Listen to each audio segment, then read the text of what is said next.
Welcome back, ladies and gentlemen. The final part of this question is 2.1b. I'm going to do this first before I go and do the part A, just because we're in the mode of doing journals and general ledgers, right? So let's just start from the beginning and do a quick review of what we've done so far. Okay, so we recorded interest on capital accounts, which had a component going to the current accounts. We had interest on drawings, which had a component going to the current account. These are all journals from previous videos. Then we had interest on the current account itself, which went and increased the current account. Remember, current account is equity and gets bigger on the equity side. We then had salaries and a commission going for Red's current account. We then had the drawings, where they went to a drawings account, not a current account. We'll close that out. No loan accounts. Trading account, we recorded the sales, cost of sales, which landed up as a total that gets taken to profit and loss, nothing to current account yet. We then close the trading account, gets closed off and transferred to profit or loss.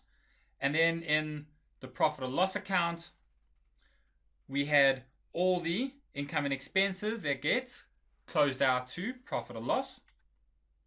And the profit or loss account got closed off to the trading account, which is our gross.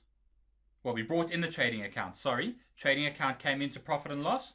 And then we closed off the net profit to the appropriation account. I'm going to do this quickly as a refresher, that's all, guys. Profit or loss gets closed off to appropriation.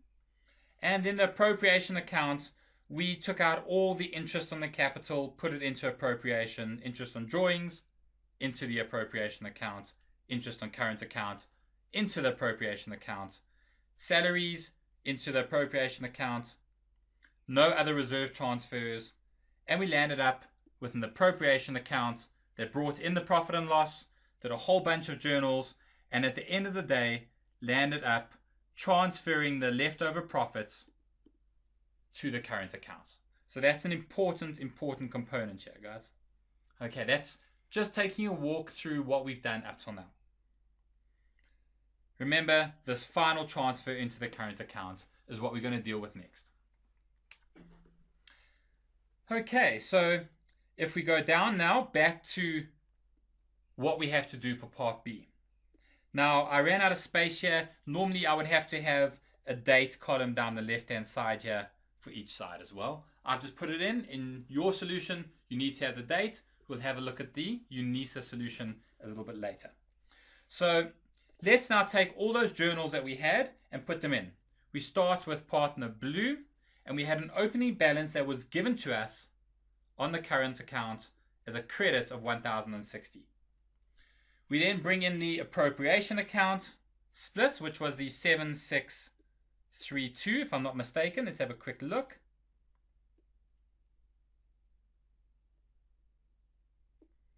Oh, jumped ahead a little bit. There we go, the 7632. And we had interest on capital of 1,000. The interest on the current account of 53.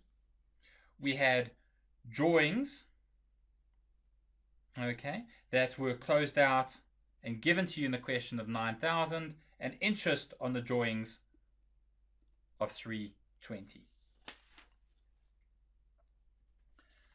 Okay, so now what do we have to do, ladies and gentlemen? We need to go and total up. If we do a little subtotal on each side, we will see that we land up with the biggest amount being 9745.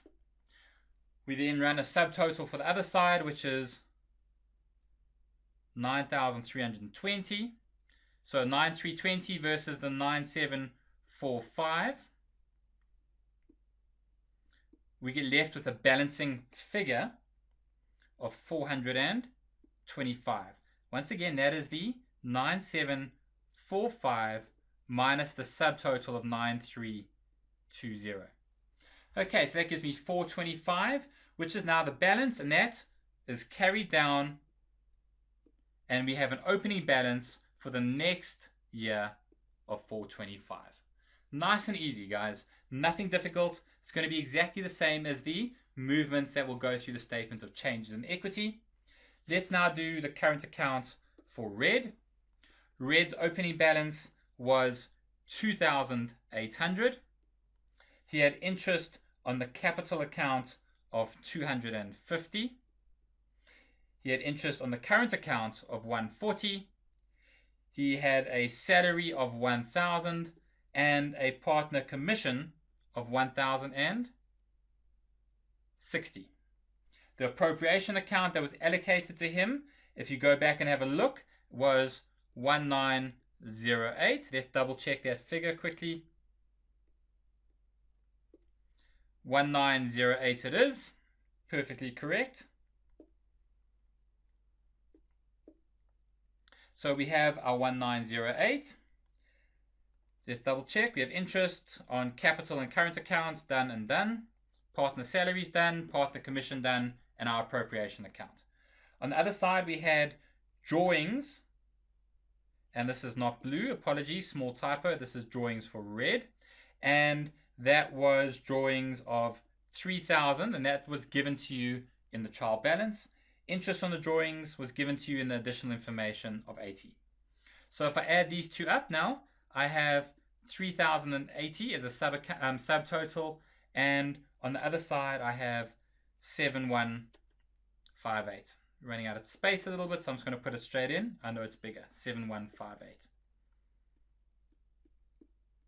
Okay, so my balancing figure being the 7158 minus the 3,080 gives me 4,078. The balance then becomes my opening balance for the next year of 4,078. Nice and easy. I'm going to quickly show you what the UNISA solution looks like. Give me 1 second just to scroll there.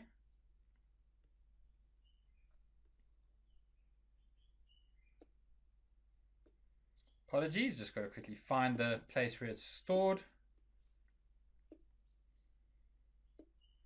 And there we go. Here is the UNISA solution. I'm going to highlight, and you'll see it's all exactly the same as what I had a few seconds ago. Current account blue, all I said is that they have a date column, which I didn't have space to fit in. Everything else refers to the contra accounts the same way I did, with the same amounts and the same balance brought down, balance carried down, and final balance brought down. Same for Red. So please don't forget the date column. You need to do that for presentation marks. Nice and easy, ladies and gentlemen. You need to practice, practice, practice. Remember, they may also ask for the appropriation account general ledger, but you should be on top of that by now. Thank you. Well done.